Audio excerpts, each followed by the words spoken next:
I never imagined that the day I'd divide my life's work would feel so much like standing on the edge of a cliff, the wind of old memories and new betrayals whipping at my back. The living room was heavy with anticipation, the kind that makes your heart thud in your chest and your hands tremble even if you try to hide it. My son Daniel sat across from me, his eyes darting between the thick envelope on the coffee table and his wife Emily, who perched beside him with a smile that was just a little too wide, a little too eager.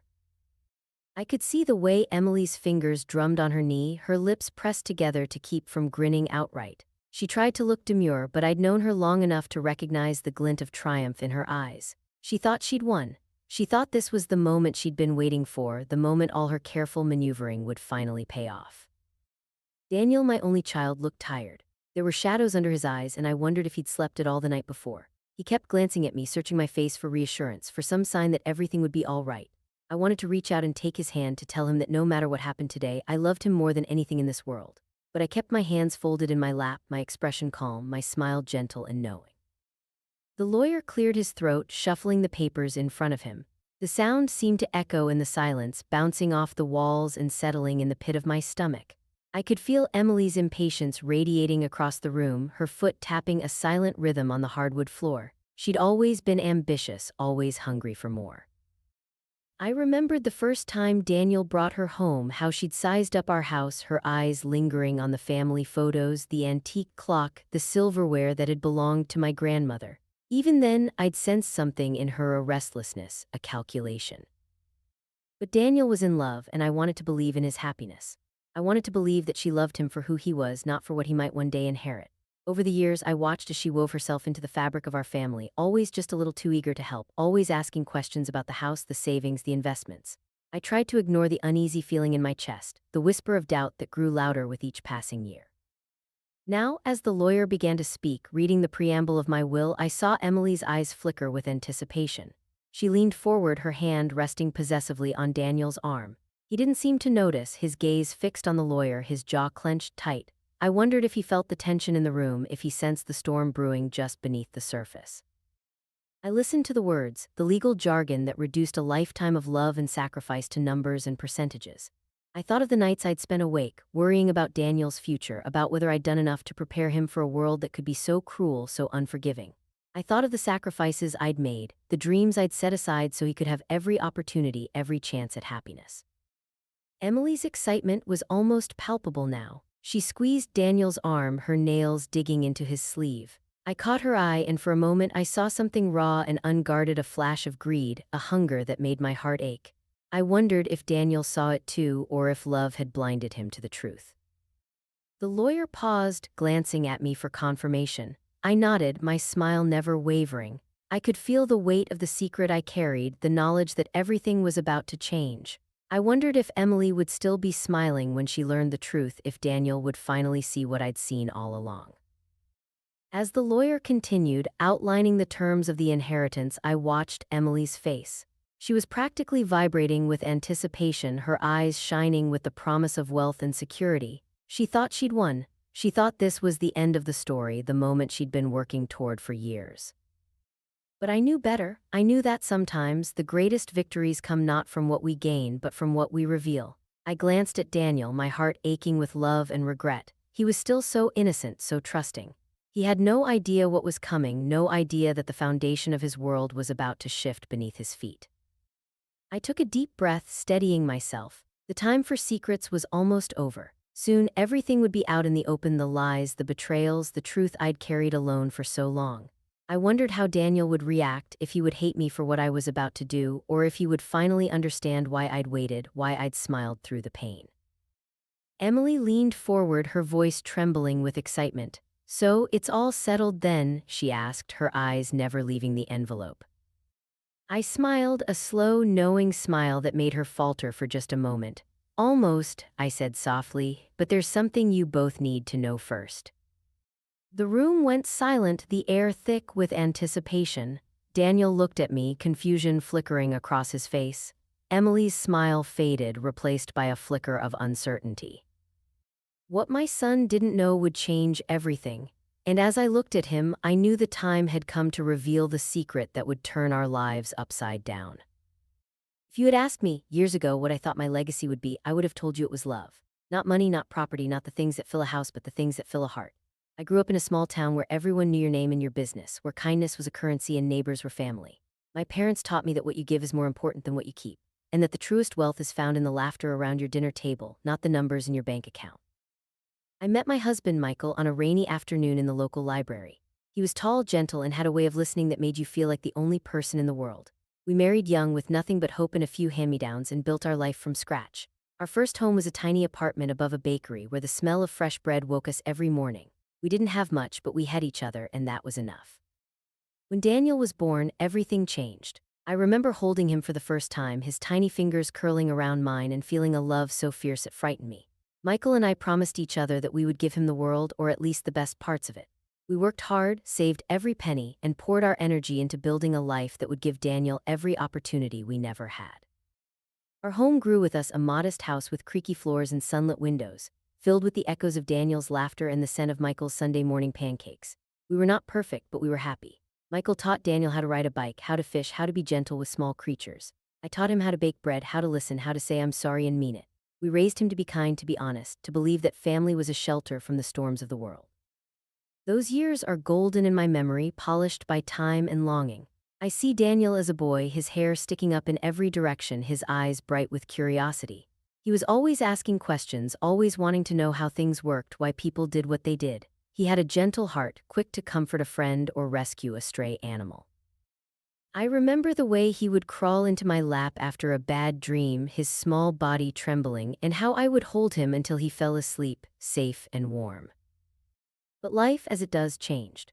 Michael's illness came suddenly, a shadow that crept into our lives and refused to leave. I watched the man I loved fade before my eyes, his strength slipping away day by day. Daniel was just a teenager, old enough to understand that something was wrong but too young to carry the weight of it.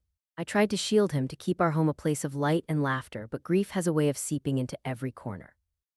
When Michael passed, it felt as if the world had tilted on its axis. The house was too quiet, the days too long. Daniel withdrew into himself, his questions replaced by silence. I worried for him, for the boy who had always been so open, so full of life. I did my best to hold us together, to remind him that we were still a family, even if we were smaller now.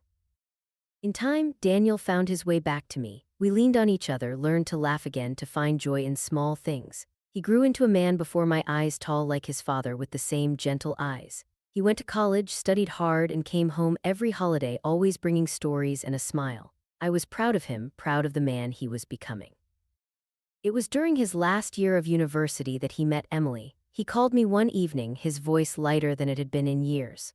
"Mom, I've met someone," he said, and I could hear the hope in his words. When he brought her home for the first time, I wanted to like her. I wanted to believe that she would love him as fiercely as I did. Emily was beautiful, poised, and quick with a compliment. She brought flowers, helped clear the table, laughed at Daniel's jokes. But there was something about her, a watchfulness, a way of scanning the room as if she were taking inventory. She asked questions about our family, about the house, about the things we owned. At first, I told myself it was curiosity, that she was just trying to fit in. But as the months passed, I noticed how her questions always circled back to money, to security, to what Daniel would one day inherit.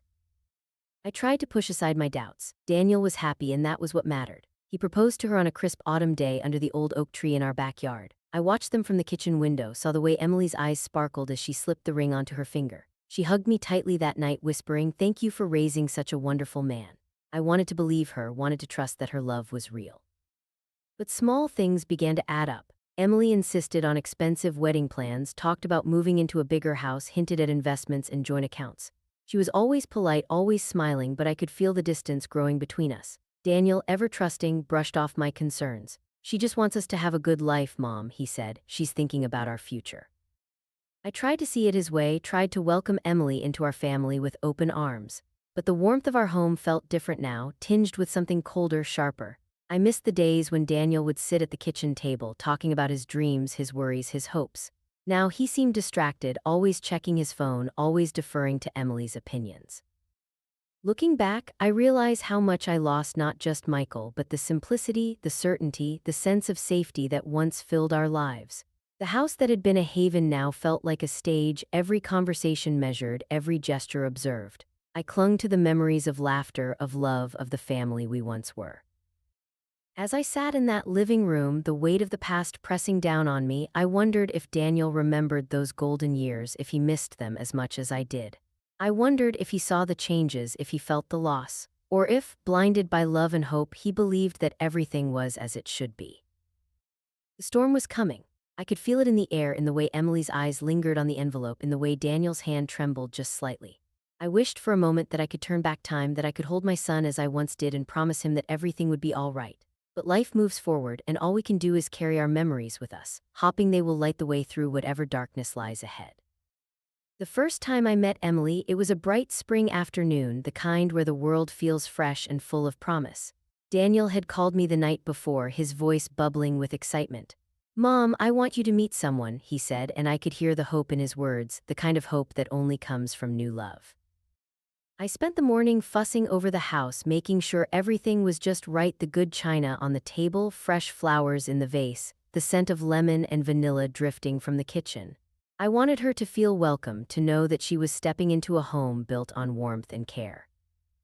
When they arrived, Daniel's face was alight with happiness. He held Emily's hand as if it were the most precious thing in the world. She was beautiful, with a smile that seemed to light up the room and eyes that sparkled with intelligence. She handed me a bouquet of tulips, my favorite, though I never remembered telling Daniel that, and thanked me for having her. Her voice was soft, her manners impeccable. I felt my heart soften, wanting so much to believe that this was the woman who would love my son as deeply as he deserved. We sat in the living room, sunlight streaming through the windows, and I watched as Daniel hung on her every word. He laughed at her jokes, his eyes never leaving her face. Emily told stories about her childhood, her studies, her dreams for the future. She asked about our family, about the house, about the neighborhood. At first, I was touched by her curiosity, eager to share the stories that made our home what it was. But as the afternoon wore on, I noticed how her questions always seemed to circle back to the same topics: what Daniel did for work, what our family owned, what our plans were for the future. Still, I brushed aside my unease. It was natural, I told myself, for someone new to want to understand the family she might one day join. I offered her more tea, asked about her own family, her interests, her favorite books. She answered politely, but her responses were always just a little too polished, a little too perfect. She complimented the house, the food, even the way I arranged the flowers. It was flattering, but there was a distance in her eyes, as if she were reading from a script she'd practiced many times before. After lunch, Daniel took Emily on a tour of the house. I watched from the kitchen as they moved from room to room, Daniel's arm draped protectively around her shoulders. Emily's gaze lingered on the family photos, the antique clock, the silver candlesticks that had belonged to my grandmother. She asked about the age of the house, the value of the furniture, the history behind each piece. Daniel, ever eager to please, answered every question, his pride in our family shining through. I wanted to believe that Emily was simply interested, that she was trying to understand the life Daniel came from. But a small voice in the back of my mind whispered that her interest was more than casual. That evening, after they left, I found myself replaying every moment, every word. I wanted so badly to like her, to welcome her into our family with open arms. Daniel was happier than I'd seen him in years, and that alone was enough to make me want to give Emily the benefit of the doubt. I told myself that first impressions could be misleading, that everyone is nervous when meeting their partner's family for the first time. I resolved to keep an open mind, to look for the good in her, to trust Daniel's judgment. Over the next few months, Emily became a regular presence in our lives. She joined us for Sunday dinners, helped me in the kitchen, laughed at Daniel's childhood stories. She was always gracious, always eager to help, always quick with a compliment. She brought gifts, homemade cookies, a scarf she'd knitted, a book she thought I'd enjoy. On the surface, she was the perfect daughter-in-law, the kind of woman any mother would be grateful to welcome into her family. But beneath the surface, I began to notice small things that unsettled me. Emily was always careful to present herself in the best possible light, but there were moments when her mask slipped. Once I caught her looking through the mail on the hallway table, her eyes scanning the envelopes before she realized I was watching. Another time, she asked Daniel about his life insurance policy, her tone casual but her eyes sharp. She was always interested in the details: how much the house was worth, what kind of investments we had, whether Daniel was the sole beneficiary of certain accounts. I tried to talk to Daniel about my concerns, but he brushed them off with a laugh. "She's just practical, Mom," he said. "She wants to make sure we're planning for the future." He was so in love, so blinded by hope, that he couldn't see what I saw. I wanted to believe him, wanted to trust that Emily's intentions were pure. But the more time I spent with her, the more I felt a growing sense of unease. Still, I tried to bond with her. I invited her to help me bake bread, to join me in the garden, to share stories over cups of tea. Sometimes I caught glimpses of something real, a genuine laugh, a moment of vulnerability, a story from her own childhood that rang true. But those moments were fleeting, quickly replaced by the polished, practiced version of herself that she presented to the world. I clung to hope, to the belief that love could change people, that Daniel's goodness would bring out the best in Emily. I wanted so much for her to be the daughter I never had, to share in the joys and sorrows of our family. I told myself that everyone has flaws, that perhaps I was being too hard on her, too protective of Daniel. But deep down, I couldn't shake the feeling that Emily was always watching, always calculating, always one step ahead.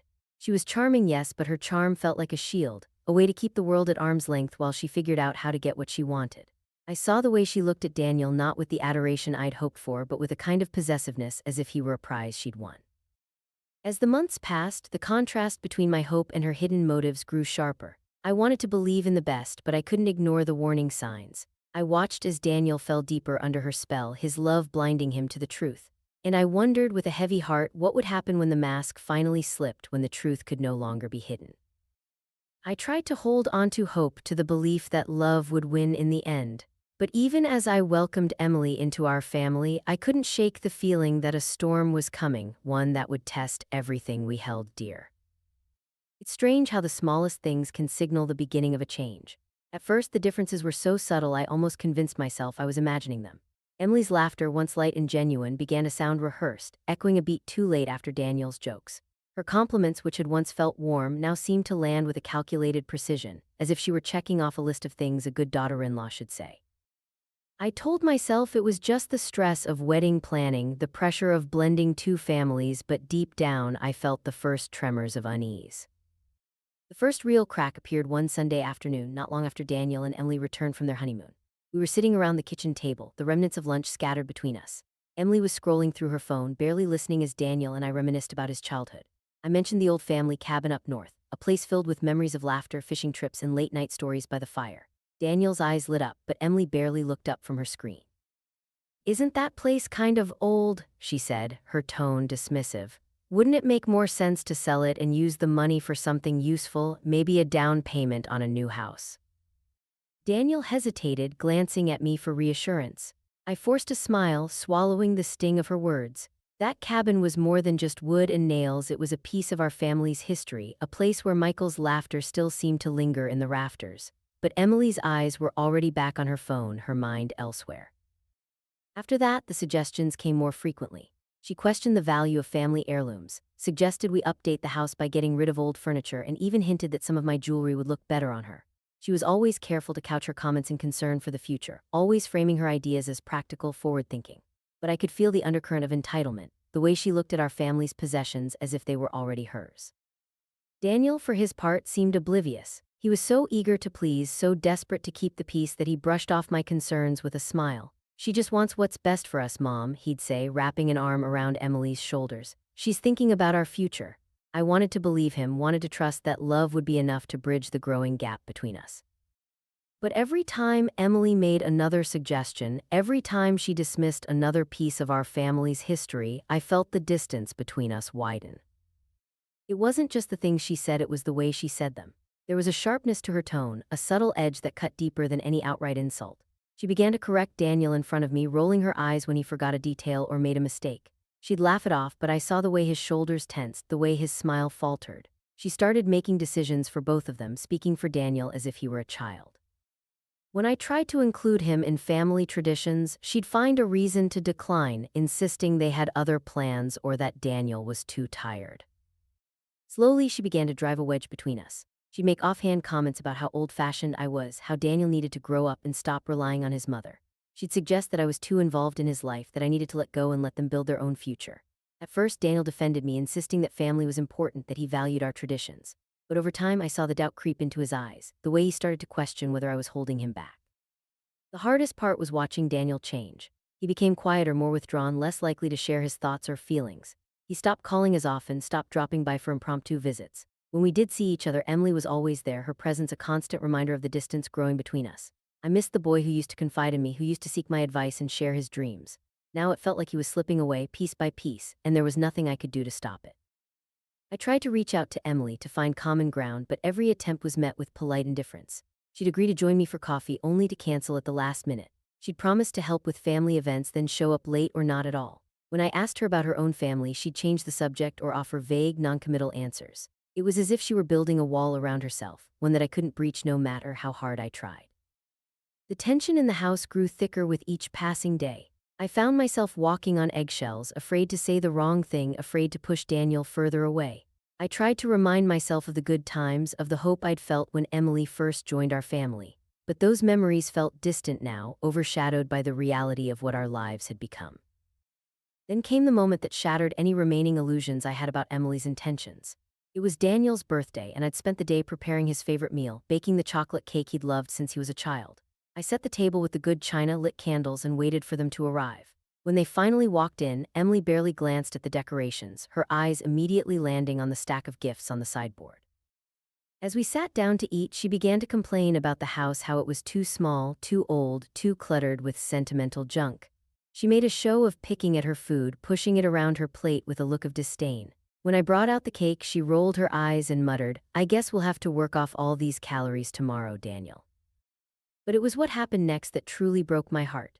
As Daniel opened his gifts, Emily reached for the small velvet box I'd set aside for him, a family heirloom, a watch that had belonged to Michael. Before Daniel could even touch it, Emily snatched it up, slipping it onto her own wrist with a triumphant smile. "This looks better on me anyway," she said, laughing as if it were a harmless joke. Daniel laughed along, not noticing the way my hands trembled, not seeing the pain in my eyes. Emily met my gaze, her smile cold and unyielding. In that moment, I knew the truth: I was losing my son, and there was nothing I could do to stop it. But as I watched her flaunt the watch that had once belonged to the man I loved, I felt something shift inside me. I realized that the time for hoping things would change was over. The cracks in the facade were no longer just hairline fractures, they were gaping wounds, impossible to ignore. And as Emily leaned back in her chair, basking in her small victory, I made a silent promise to myself: I would not let her destroy what was left of my family, not without a fight. It's strange how quickly life can turn, how a single moment can split your world into a before and an after. For me, it was a Tuesday morning in late October, the kind of day when the air is crisp and the leaves are painted gold and crimson. I'd woken up with a dull ache in my chest, a heaviness that wouldn't go away no matter how many deep breaths I took. I tried to ignore it, telling myself it was just the change in weather, maybe a touch of heartburn from the rich stew I'd made the night before. But as the hours passed, the pain grew sharper, radiating down my arm, making it hard to catch my breath. I remember standing at the kitchen sink, watching the sunlight dance across the countertop and thinking, this can't be happening, not now, not when there's still so much left to do. But the pain wouldn't be ignored. I called Daniel, my voice trembling as I tried to sound calm. He answered on the second ring, his voice full of concern. "Mom, are you okay?" he asked, and for a moment I heard the boy he used to be, the one who would run to me with scraped knees and tearful eyes.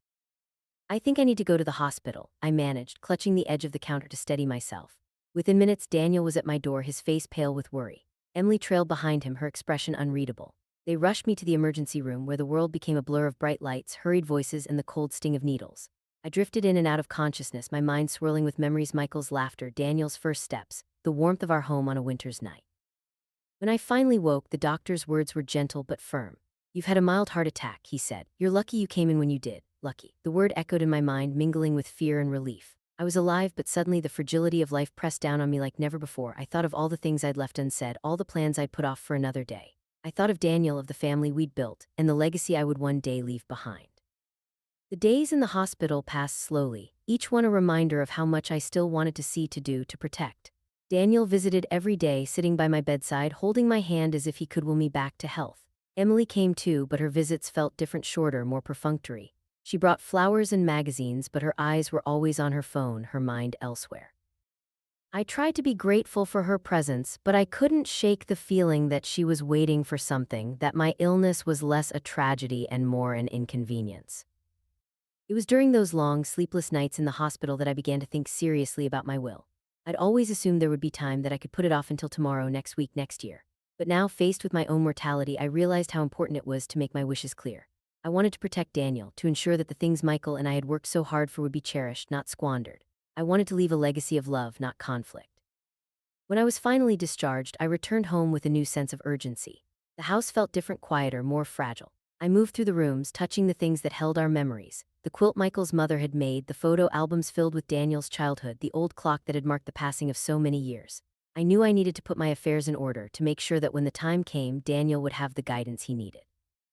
I called our family lawyer, a kind man who had known Michael and me since we were newlyweds. We sat at the kitchen table, the will spread out between us, and I tried to put into words the things that mattered most. I wanted Daniel to have the house, the cabin, the family heirlooms.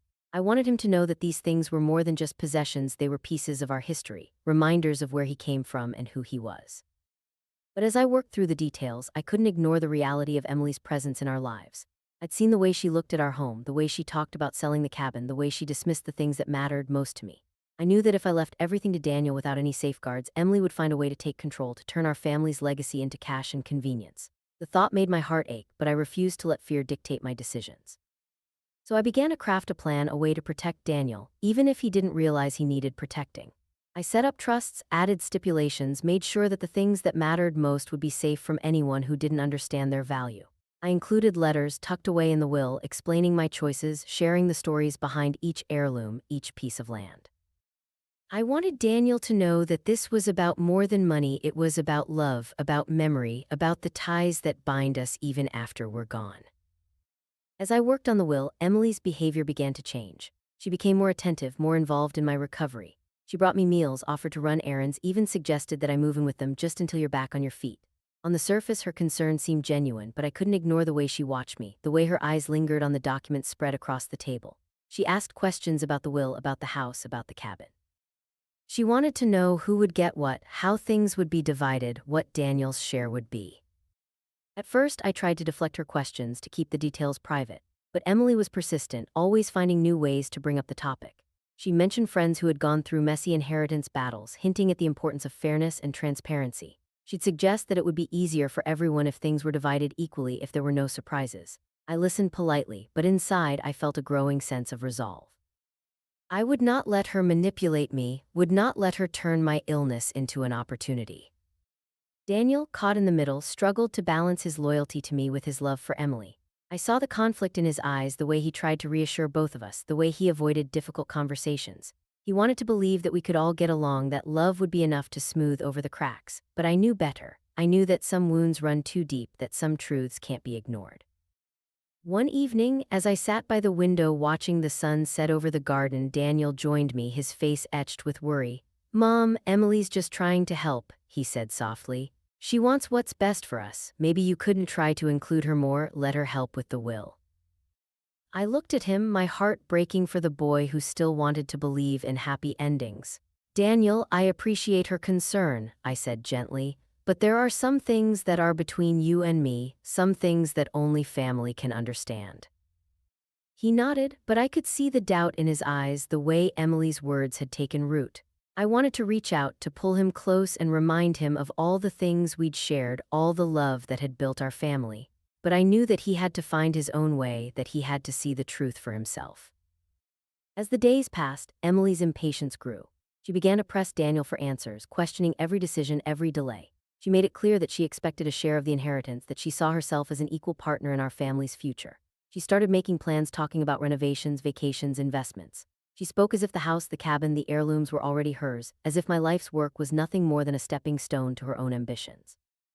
I watched all of this with a mixture of sadness and determination. I knew that I couldn't change Emily, couldn't make her see the value in the things that mattered most to me. But I could protect Daniel, could make sure that he had the chance to understand, to choose for himself what kind of legacy he wanted to carry forward. So I finished the will, sealing it with a sense of finality and hope. I tucked away the letters, the stories, the memories, knowing that one day Daniel would read them and remember who he was, where he came from. I prayed that he would find the strength to stand up for himself, to honor the love that had built our family. And as I watched Emily circle, her eyes always on the prize, I smiled to myself. She thought she had won, thought she had outmaneuvered me at every turn. But what she didn't know was that I had a plan she could never see coming, a plan that would protect my son, my family, and the legacy that mattered more than anything else in the world. There's a certain heaviness that settles over a house before a storm, a hush that warns you something is about to break. That's how it felt the night of our final family dinner. I'd spent the afternoon in the kitchen, hands busy with old recipes, roast chicken, buttery potatoes, the apple pie Daniel always loved. I told myself I was doing it for him, for the memory of simpler times, but the truth was I needed the comfort of routine, the distraction of flour and spices to steady my nerves for what was coming. Emily arrived first, sweeping into the house with a bottle of expensive wine and a smile that didn't quite reach her eyes.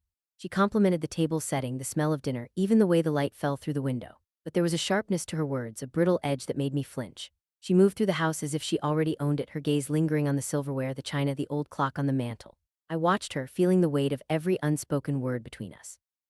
Daniel followed, his face drawn and tired. He hugged me a little too tightly, as if he needed reassurance that he still belonged here. I held him close, breathing in the scent of his hair, remembering the boy he used to be. For a moment, I almost believed we could find our way back to each other, that love could bridge the distance Emily had carved between us. But then she called his name and the spell was broken. We sat down to dinner, the three of us, the table groaning with food and tension. Conversations started politely enough: work, the weather, a neighbor's new puppy. But beneath the surface, old wounds simmered, waiting for the slightest provocation to rise. Emily picked at her food, barely touching the chicken, her eyes darting between Daniel and me. She asked about the house, about the repairs it needed, about whether I'd considered selling and moving somewhere more manageable. Her tone was light, but her meaning was clear. "I just think it would be easier for everyone," she said, swirling her wine. "A smaller place, less to worry about. You could use the money for travel or invest it for the future. Daniel and I have been talking about it, actually." Daniel shifted in his seat, glancing at me with an apologetic smile. "We just want what's best for you, Mom," he said, but his voice lacked conviction. I could see the conflict in his eyes, the way he struggled to balance his love for me with his loyalty to Emily. I forced a smile, pushing my potatoes around my plate. "This house is full of memories," I said quietly. "It's not just a building, it's our home." Emily shrugged, her lips curving into a tight smile. "Memories don't pay the bills," she said. "And let's be honest, it's not like you need all this space anymore." The words hung in the air, sharp and cold. I saw Daniel flinch, but he said nothing. I wondered if he even recognized the woman sitting beside him, if he saw the way her ambition had hardened her heart. I wanted to reach across the table, to take his hand and remind him of all the things we'd shared, all the love that had built this family. But I knew it wouldn't matter. Emily had already planted her seeds of doubt, and Daniel was struggling to find his footing. As dinner wore on, Emily's true nature became harder to hide. She asked about the will, about how things would be divided, about whether Daniel would be the sole beneficiary. She made jokes about finally getting her hands on the good china, about redecorating the house, about turning the cabin into a rental property. Each comment was delivered with a laugh, but her eyes never left mine, daring me to challenge her. I answered her questions with polite evasions, refusing to give her the satisfaction of seeing me rattle. But inside, I was seething.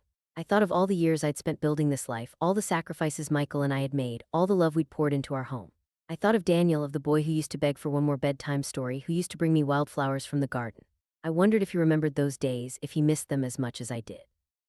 After dinner, I brought out the apple pie, the scent filling the room with memories of autumns past. Emily declined a slice, muttering something about calories, but Daniel accepted, his eyes lighting up for the first time all evening. We sat in silence, the only sound the clink of forks against plates. I watched him, searching for a sign that he still remembered who he was, where he came from. When the dishes were cleared and the coffee poured, Emily excused herself to take a call. I watched her disappear down the hallway, her voice already rising as she spoke to someone I couldn't see. Daniel sat across from me, his shoulders slumped, his hands wrapped around his mug. "Daniel," I said softly, "are you happy?" He looked up, startled by the question. "Of course, Mom, why wouldn't I be?" I hesitated, choosing my words carefully. "I just want you to be sure. It's not always easy. Sometimes people change, sometimes we don't see things until it's too late." He frowned, his brow furrowing. "Emily's just practical. She wants us to have a good life. She worries about the future." I nodded, reaching across the table to squeeze his hand. "I know you love her. I just want you to be careful. Sometimes the things we think we want aren't the things we need." He pulled his hand away, his expression closing off. "Emily's my wife, Mom. I have to stand by her." I felt the distance between us widen, a chasm I didn't know how to cross. I wanted to tell him everything, to lay bare all my fears, all the things I'd seen, but I knew he wouldn't hear me, not yet. He had to find his own way to see the truth for himself. Emily returned, her smile fixed and brittle. She gathered her things, urging Daniel to hurry. "We have an early morning," she said, her tone brisk. "Thank you for dinner, it was lovely." As they moved toward the door, I followed, my heart pounding in my chest. I watched Daniel slip on his coat, watched Emily check her reflection in the hallway mirror. I knew this might be the last time we were all together like this, the last time I could try to reach him. Just before they stepped outside, I leaned in close, my voice barely above a whisper. "Daniel," I said, my eyes searching his, "are you sure you know everything about your wife?" He stared at me, confusion flickering across his face. Emily called his name, her voice sharp with impatience. He hesitated, caught between us before turning away. As the door closed behind them, I stood in the silence, the weight of my words hanging in the air. The storm had finally arrived, and I could only hope that Daniel would find his way through it before it was too late. Secrets have a way of growing heavy, pressing down on your heart until you can barely breathe. I carried mine for months, the weight of it growing with every forced smile, every polite conversation, every moment I watched Daniel slip further away from me. I told myself I was protecting him, that some truths were too painful to share. But the truth is, I was afraid of what would happen if the light ever found its way into the darkest corners of our family. It began the night after my health scare, when I lay awake in the hospital, the beeping of machines and the hush of nurses, footsteps my only company. I stared at the ceiling, replaying every moment of the past year, every warning sign I'd ignored, every time I told myself that love would be enough. But as the hours dragged on, I realized I couldn't keep pretending. I couldn't let Emily's ambition destroy everything Michael and I had built. I couldn't let Daniel walk blindly into a future shaped by someone else's greed. So I made a decision: I would find out the truth no matter how much it hurt. The first step was simple. I called an old friend, someone Michael and I had known since our earliest days together. He was a private investigator now, a man who'd made a career out of finding the things people tried to hide. I told him everything, my fears, my suspicions, the way Emily's questions always circled back to money, to inheritance, to what she could gain. He listened quietly, never judging, and promised to look into it. The days that followed were a blur of anxiety and anticipation. I went through the motions of daily life, baking bread, tending the garden, pretending everything was normal. But inside, I was a storm of worry and guilt. I hated the idea of spying on Emily, of digging into her past, but I couldn't ignore the feeling that something was terribly wrong. I watched her more closely, noticing the way she checked her phone when she thought no one was looking, the way she slipped away to take calls in hushed tones, the way she always seemed to know more about our finances than Daniel did. A week later, my friend called. His voice was gentle, but the news he brought shattered what little peace I had left. "Are you sitting down?" he asked, and I knew in that moment that my worst fears were about to be confirmed. He told me about Emily's past, about the debts she'd hidden, the relationships she'd left in ruins, the pattern of moving from one opportunity to the next, always searching for something better. He told me about the man she'd been seeing before Daniel, a wealthy older gentleman who'd cut her off when he realized she was only interested in his money. He told me about the credit cards, the loans, the quiet desperation that had driven her to seek out someone like Daniel, someone kind, trusting, and most importantly, someone with a future inheritance. I listened in silence, my heart breaking with every word. I thought of all the times I doubted myself, all the times I told myself I was being paranoid. I thought of Daniel, of the way he looked at Emily, the way he believed in her, the way he'd built his life around her. I wanted to scream, to cry, to tear down the walls I'd built around my heart. But instead I thanked my friend, hung up the phone, and sat in the quiet of my kitchen, the truth settling over me like a shroud. For days, I wrestled with what to do. Part of me wanted to confront Emily, to demand answers, to force her to admit what she'd done. But I knew that would only drive Daniel further away, that he would see it as an attack, a betrayal. He loved her, and love has a way of blinding us to the truth, of making us see only what we want to see. So I waited, I watched. I gathered evidence, bank statements, emails, messages that Emily had carelessly left open on Daniel's laptop. I documented everything, building a case not just for myself but for Daniel, for the day when he would finally be ready to see the truth. I tucked the files away in a safe place, alongside the letters I'd written for him, the stories of our family, the memories I hoped would one day guide him home. But the secret I carried wasn't just about Emily. There was another truth, one I'd kept hidden even from myself, a truth about Michael, about the choices we'd made, about the legacy we'd hoped to leave behind. It happened years ago, when Daniel was still a boy, when Michael was still alive. We'd struggled like so many families do to make ends meet. Michael worked long hours, taking on extra shifts, doing whatever he could to provide for us. I managed the household, stretching every dollar, making sure Daniel never went without. But there were times when it felt like we were drowning, when the bills piled up and the future seemed uncertain.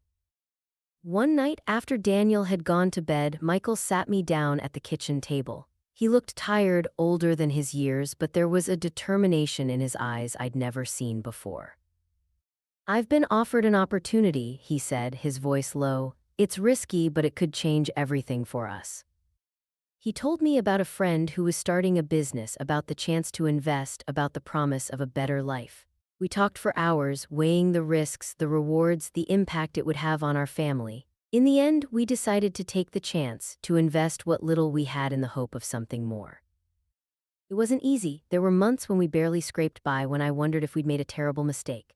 But slowly the business grew. The investment paid off, and for the first time we had a cushion, a sense of security. We kept it quiet, not wanting to draw attention, not wanting to change the way people saw us. We put the money in a trust, set aside for Daniel's future, for the day when he would need it most. I'd almost forgotten about that trust, buried beneath years of routine and worry. But as I sat in the quiet of my kitchen, the weight of Emily's betrayal pressing down on me, I remembered. I dug out the old documents, the letters Michael had written, the instructions for how to access the funds. I realized with a jolt that Daniel had no idea it existed, that he believed our family's wealth was limited to the house, the cabin, the heirlooms.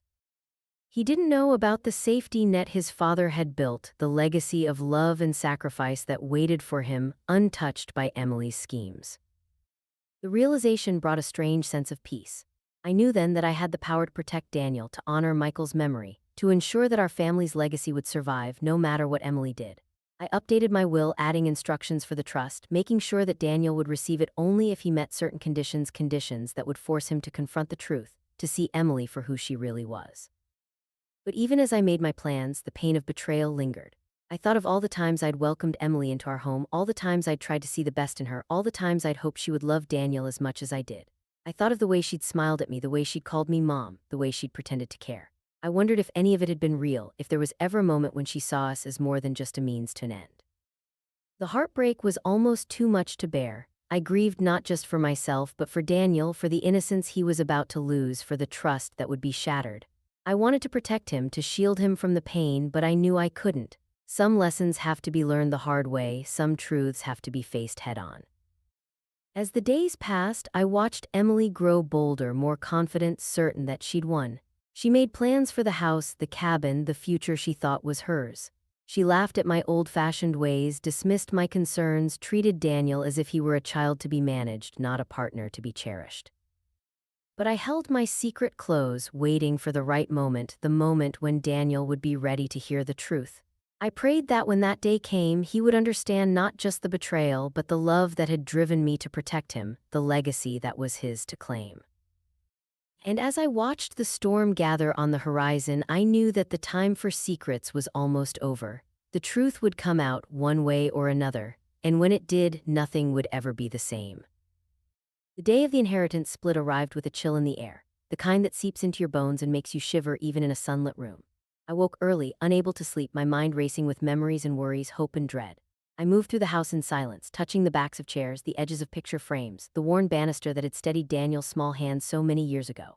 Every corner of this house was filled with echoes, laughter, tears, whispered promises. Today, it felt as if I was saying goodbye to all of it. By mid-morning, the lawyer arrived, briefcase in hand, his face solemn but kind. He'd been with our family for decades, had watched Daniel grow from a boy into a man, had seen Michael and me through our hardest years. He greeted me with a gentle squeeze of my hand, a silent reassurance that I wasn't alone. I offered him coffee, but he declined, his eyes already scanning the room, preparing for the business at hand. Daniel and Emily arrived together, their footsteps echoing in the hallway. Daniel looked nervous, his eyes darting from me to the lawyer and back again. Emily, on the other hand, was radiant. She wore a new dress, her hair perfectly styled, her lips painted a bold, triumphant red. She greeted me with a kiss on the cheek, her smile wide and bright, but her eyes cold and calculating. I could see the anticipation in her every movement, the way she glanced at the lawyer's briefcase, the way her fingers drummed on the table as she sat down. We gathered in the living room, the four of us, the air thick with tension. The lawyer cleared his throat, opened his briefcase, and began to lay out the documents. Emily leaned forward, her eyes shining with excitement, her body practically vibrating with anticipation. Daniel sat beside her, his hand resting on her knee, his face a mask of uncertainty. The lawyer began to read, his voice steady and measured. He spoke of Michael, of the years we'd spent building our life together, of the love that had shaped our family. He spoke of the house, the cabin, the heirlooms that had been passed down through generations. He spoke of the values that mattered most: honesty, kindness, loyalty. I watched Daniel's face as he listened, saw the flicker of emotion in his eyes, the way his jaw tightened when the lawyer mentioned his father. Then came the moment Emily had been waiting for. The lawyer detailed the division of assets: the house, the cabin, the savings, the investments. Emily's eyes widened with each item, her smile growing with every word. When the lawyer announced that Daniel would inherit the house and the cabin, her hand shot out, squeezing his arm in triumph. She glanced at me, her eyes gleaming with victory, as if to say, "See, I told you I'd win." I watched her, my own smile calm and steady. I could see the calculation in her gaze, the way she was already planning renovations, vacations, a new life built on the foundation of our family's legacy. She barely listened as the lawyer continued, her mind already racing ahead to the future she believed was hers. But the lawyer wasn't finished. He turned the page, his voice growing more serious. "There are a few stipulations," he said, glancing at me for confirmation. I nodded, my heart pounding in my chest. Emily's smile faltered just for a moment. "Stipulations," she repeated, her tone light but edged with suspicion. "Yes," the lawyer replied. "Certain assets are to be held in trust with conditions attached. The cabin, for example, cannot be sold or mortgaged for at least 10 years. The house must remain in the family, and any major changes require approval from the executor." Emily's lips tightened, but she recovered quickly. "That's fine," she said, waving a hand dismissively. "We're not planning to sell anything, we just want to make sure everything is secure." I watched Daniel, saw the confusion flicker across his face. He looked at me, searching for answers, but I only smiled, my expression serene. I wanted him to see that I was at peace, that I had made these choices out of love, not spite. The lawyer continued, outlining the details of the trust, the letters I had written, the stories I had included with each heirloom. He explained that certain items, my mother's wedding ring, Michael's watch, the family photo albums, were to be kept safe, passed down to future generations. Emily's impatience grew with each word, her foot tapping a rapid rhythm on the floor. When the lawyer finished, he looked at me, waiting for my signal. I nodded, and he handed Daniel a sealed envelope. "This is for you," he said quietly. "Your mother asked that you read it in private." Daniel took the envelope, his hands trembling. Emily reached for it, but he pulled it away, tucking it into his jacket pocket. "I'll read it later," he said, his voice barely above a whisper. For a moment, the room was silent. Emily broke the tension with a laugh, her voice high and brittle. "Well, I suppose we should celebrate," she exclaimed, rising from her seat. "This is a big day for our family. Daniel, why don't we open a bottle of champagne?" Daniel hesitated, glancing at me. I smiled, nodding my approval. "Go ahead," I said softly. "You deserve to celebrate." Emily disappeared into the kitchen, her heels clicking on the tile. I watched her go, my heart heavy with a mixture of sadness and relief. I knew she believed she had won, that she had finally secured the future she'd been chasing. I wondered if she would ever realize how little any of it truly mattered. Daniel sat beside me, the envelope still clutched in his hand. He looked at me, his eyes searching mine. "Mom, are you sure about all this?" he asked, his voice uncertain. "It feels strange, like there's something you're not telling me." I reached out, taking his hand in mine. "Daniel, I did what I thought was best. I wanted to protect you, to make sure our family's legacy would survive. I know it's a lot to take in, but I hope one day you'll understand." He nodded, but I could see the doubt in his eyes. I wanted to tell him everything, to lay bare all the secrets I'd kept, but I knew the time wasn't right. He needed to find his own way, to see the truth for himself. Emily returned, a bottle of champagne in one hand, 3 glasses in the other. She poured the drinks, her hands steady, her smile fixed. She raised her glass, her eyes shining with triumph. "To new beginnings," she said, her voice ringing with confidence. "To family and to the future." Daniel and I raised our glasses, the clink of crystal echoing in the quiet room. I watched Emily, saw the satisfaction in her eyes, the certainty that she had finally achieved everything she'd ever wanted. I wondered how long her happiness would last, how long it would take for the truth to catch up with her. As the afternoon wore on, Emily grew bolder, her laughter louder, her plans more extravagant. She spoke of redecorating the house, of turning the cabin into a luxury rental, of investing the inheritance in new ventures. She barely glanced at Daniel, her focus fixed on the future she believed was hers to shape. I listened, my smile never wavering. I let her dream, let her celebrate, let her believe she had won. I knew that the real victory was yet to come, that the truth I carried would change everything. When the lawyer finally gathered his things and prepared to leave, Emily followed him to the door, peppering him with questions about timelines, paperwork, and next steps. Daniel lingered in the living room, the envelope still unopened in his hand. I sat beside him, my heart aching with love and regret. "Mom," he said quietly, "is there something I should know, something you're not telling me?" I looked at him, my eyes filling with tears. "Daniel, there are things you don't see, things I wish I could protect you from, but some lessons have to be learned the hard way." He frowned, confusion clouding his features. "What do you mean?" I squeezed his hand, my voice barely above a whisper. "You still don't know everything, Daniel. There are secrets in this family, secrets that will change the way you see the world." He stared at me, searching my face for answers. I wanted to tell him everything, to lay bare the truth, but I knew he wasn't ready. He had to find his own way, to see Emily for who she really was, to understand the legacy he had inherited. Emily returned, her smile bright and brittle. "Are you two coming?" she called, her voice sharp with impatience.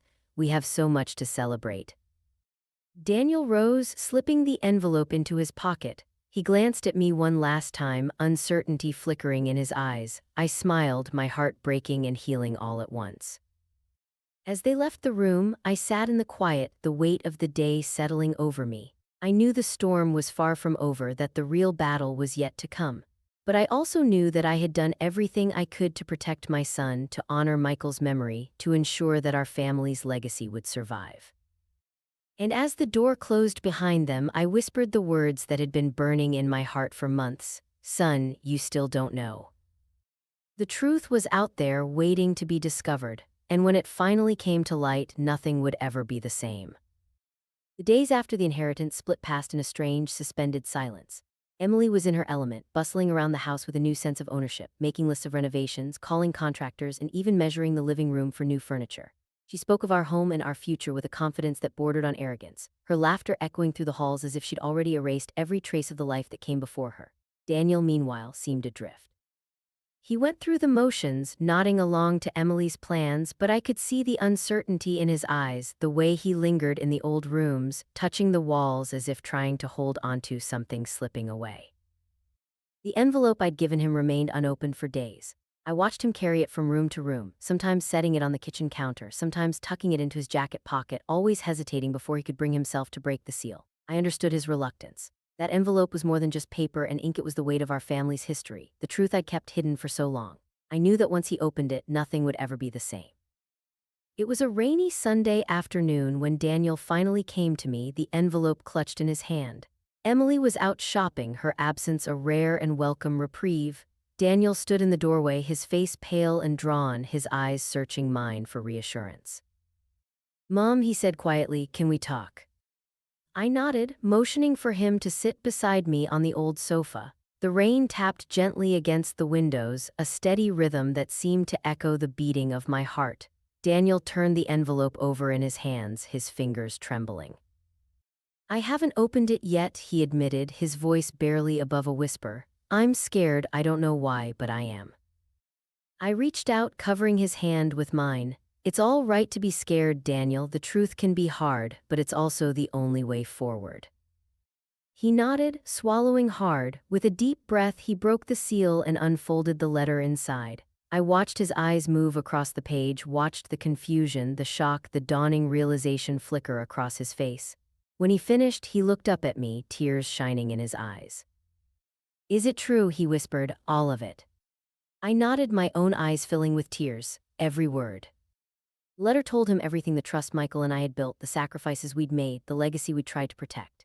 It explained the conditions I'd set, the reasons I'd kept the truth from him, the hope that he would one day understand the value of what we'd built. But it also included the evidence I'd gathered about Emily. The debts, the lies, the pattern of manipulation that stretched back years. I'd included copies of emails, bank statements, even the report from the private investigator. It was all there, laid bare for Daniel to see. He sat in silence for a long time, the letter trembling in his hands. I could see the war raging inside him, the love he felt for Emily, the trust he'd placed in her, the betrayal that now threatened to tear his world apart. "I don't know what to do," he finally said, his voice breaking. "I feel like I don't know her at all. I feel like I don't even know myself." I pulled him into my arms, holding him as I had when he was a boy, when the world was simpler and pain could be soothed with a kiss and a whispered promise. "You're not alone, Daniel," I said softly. "You never have been. We'll get through this together." He clung to me, his body shaking with sobs. I let him cry, let him grieve the loss of the life he thought he had, the woman he thought he loved. I knew that heartbreak was a necessary part of healing, that sometimes we have to lose everything before we can find ourselves again. When he finally pulled away, his face was streaked with tears, but there was a new resolve in his eyes. "I need to talk to her," he said. "I need to hear it from her." I nodded, knowing that this was a conversation he had to have on his own. "I'll be here," I promised, "no matter what happens." That evening, Emily returned, her arms full of shopping bags, her mood buoyant. She barely glanced at Daniel as she swept into the kitchen, chattering about sales and new curtains. But when she saw the letter in his hand, her smile faltered. "What's that?" she asked, her voice sharp. Daniel looked at her, his expression unreadable. "We need to talk, Emily." She hesitated, her eyes darting between us. "Can it wait? I have a million things to do." "No," Daniel interrupted, his voice firm. "It can't wait." He led her into the living room, closing the door behind them. I stayed in the kitchen, my heart pounding, straining to hear their voices through the thin walls. At first there was only silence, then the low murmur of Daniel's voice as he read from the letter, as he laid out the evidence I'd gathered. Emily's responses were muffled, but I could hear the rising panic in her tone, the way her words tumbled over each other in a desperate attempt to explain, to deny, to deflect. "You lied to me," Daniel said, his voice shaking with anger and hurt. "You lied about everything, your debts, your past, your reasons for marrying me. You used me." "That's not true," Emily cried, her voice cracking. "I love you, Daniel. I did what I had to do. You don't understand." "I understand more than you think," he replied, his voice cold.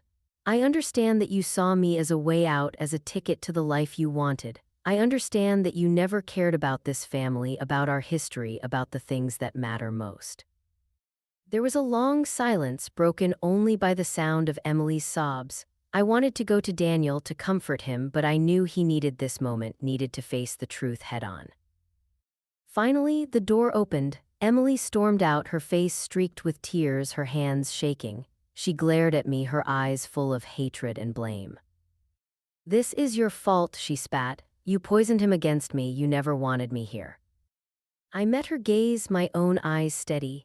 "I wanted you to love him. I wanted you to be part of this family, but I won't apologize for protecting my son." She turned on her heel, grabbing her bags and slamming the door behind her. The sound echoed through the house, a final, shattering note in the symphony of our unraveling. Daniel stood in the doorway, his shoulders slumped, his face pale. He looked at me, his eyes full of pain and confusion. "I'm so sorry, Mom," he whispered. "I should have listened, I should have seen." I crossed the room, pulling him into a fierce embrace. "You loved her, Daniel. There's no shame in that. Love makes us hope for the best, even when the truth is right in front of us." He nodded, tears streaming down his face. "What do I do now?" "You heal," I said softly. "You take it one day at a time, you remember who you are, where you come from, and you let yourself grieve." We sat together in the quiet, the storm outside mirroring the turmoil inside our hearts. I knew that the road ahead would be long and difficult, that the wounds Emily had left would take time to heal. But I also knew that Daniel was stronger than he realized, that the love Michael and I had poured into him would see him through. In the days that followed, the truth spread through our small circle of family and friends. Some were shocked, others claimed they'd always suspected something was off. Emily tried to defend herself, spinning stories and blaming everyone but herself, but the evidence was overwhelming. Her mask had slipped and there was no putting it back on. Daniel withdrew for a while, needing space to process everything that had happened. I gave him that space, but I also made sure he knew I was there, a constant presence, a reminder that he was not alone. We spent long evenings talking, sharing memories, rebuilding the trust that had been broken. Through it all, I felt a strange mixture of relief and sorrow. Relief that the truth was finally out, that Daniel was free from Emily's manipulation. Sorrow for the pain he'd endured, for the innocence he'd lost, for the family we'd tried so hard to build. But even as we began to heal, I knew that the fallout was just beginning. The truth has a way of rippling outward, touching everyone it encounters, forcing us to confront the things we'd rather ignore. There would be questions, judgments, even anger. But there would also be hope, a chance to start over, to build something new from the ashes of what had been lost. And as I watched Daniel take his first tentative steps toward healing, I knew that we would face whatever came next together. The storm had passed, but the journey was far from over. The days after Emily's departure felt like living in the shadow of a storm that had finally broken. The house was quieter than it had ever been, the silence heavy and unfamiliar. I would catch myself listening for the sound of her heels on the floor, her laughter echoing down the hallway, the sharp edge of her voice as she made plans for a future that was never truly hers. But all that remained was the hush of old walls and the soft, uncertain footsteps of a son trying to find his way back to himself. Daniel moved through the house like a ghost at first, his eyes hollow, his shoulders hunched beneath the weight of betrayal. He spent hours in his old room, sorting through boxes of childhood memories, baseball gloves, school photos, the faded drawings he'd once proudly taped to the fridge.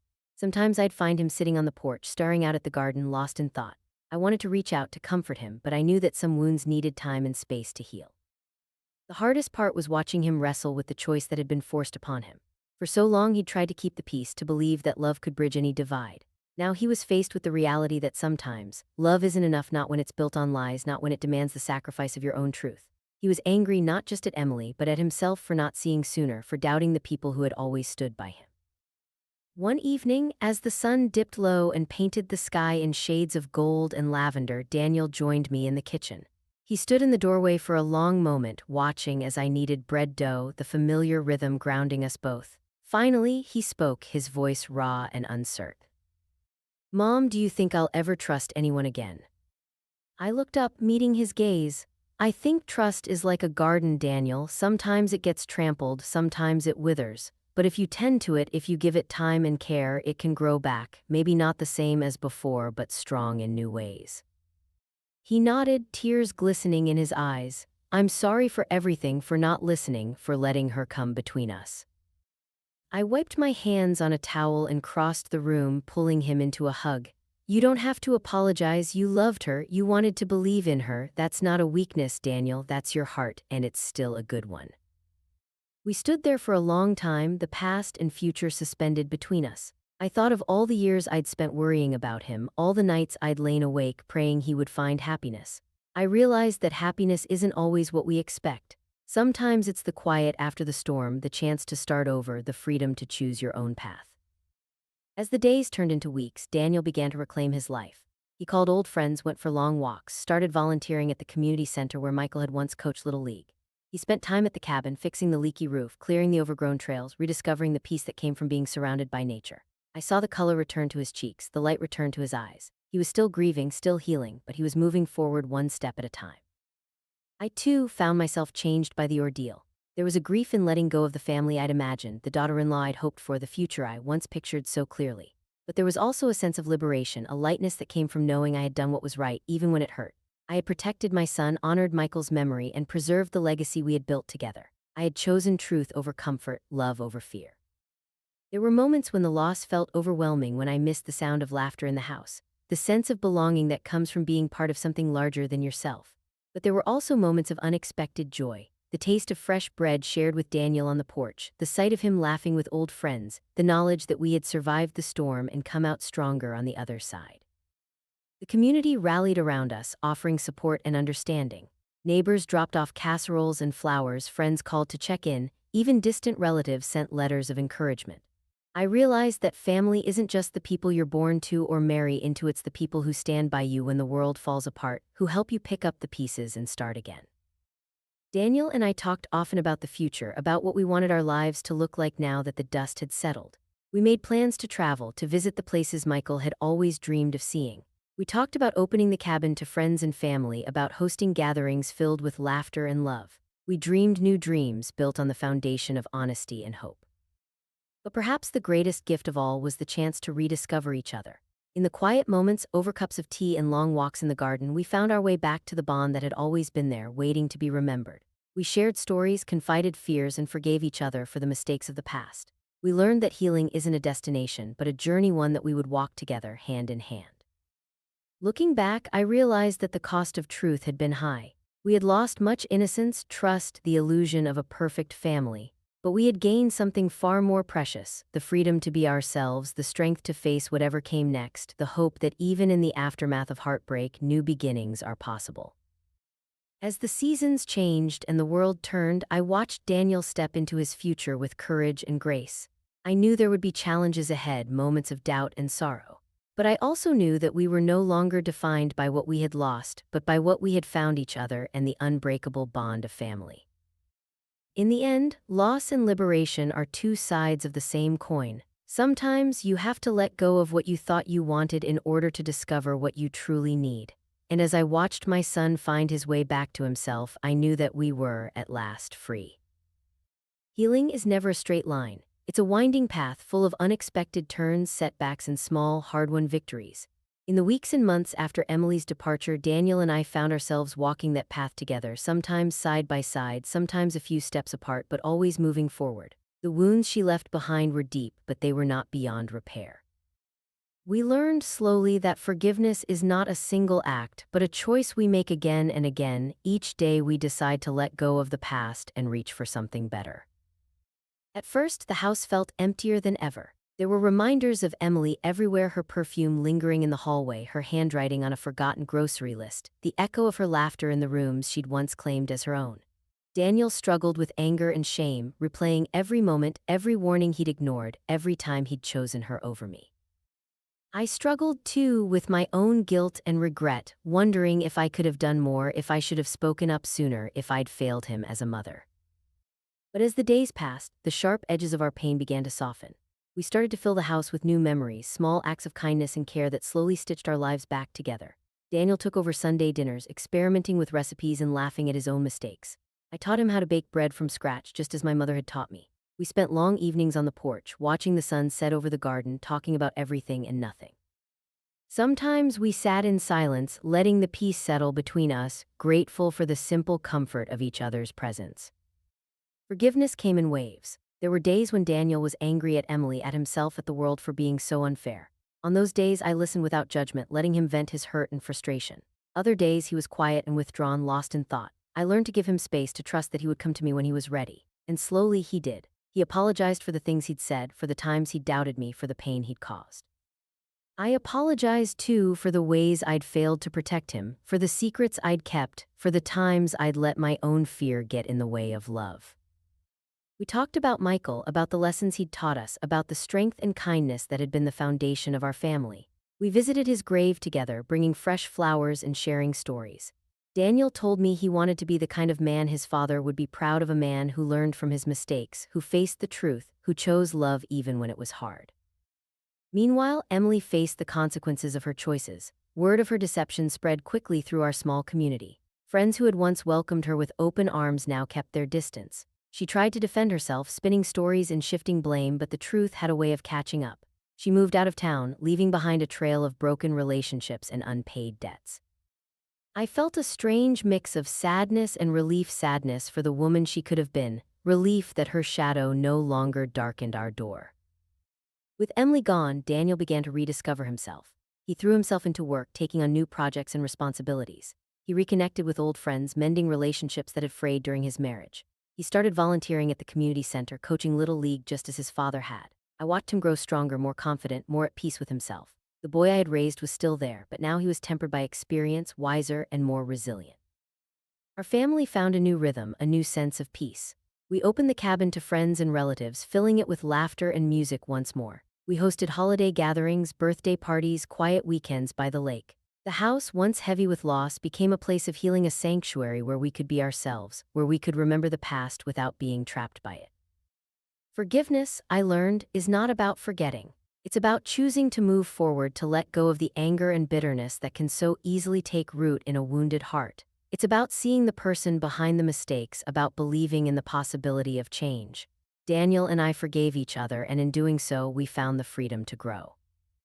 There were still hard days, of course. Grief doesn't disappear overnight. There were moments when the pain returned, sharp and unexpected, a song on the radio, a familiar scent, a memory that caught us off guard. But those moments became less frequent, less overwhelming. We learned to honor them, to let ourselves feel the sadness, and then to let it go. In time, Daniel began to talk about the future again. He spoke of traveling, of maybe going back to school, of building a life that was truly his own. I encouraged him, reminding him that it was never too late to start over, never too late to dream new dreams. I too found myself looking forward, imagining new adventures, new friendships, new joys. The greatest gift of all was the bond we rebuilt, a bond forged in fire, tested by loss and strengthened by forgiveness. We learned that family is not defined by perfection, but by the willingness to show up, to try again, to love each other through the hardest times. We learned that healing is possible, even after the deepest wounds.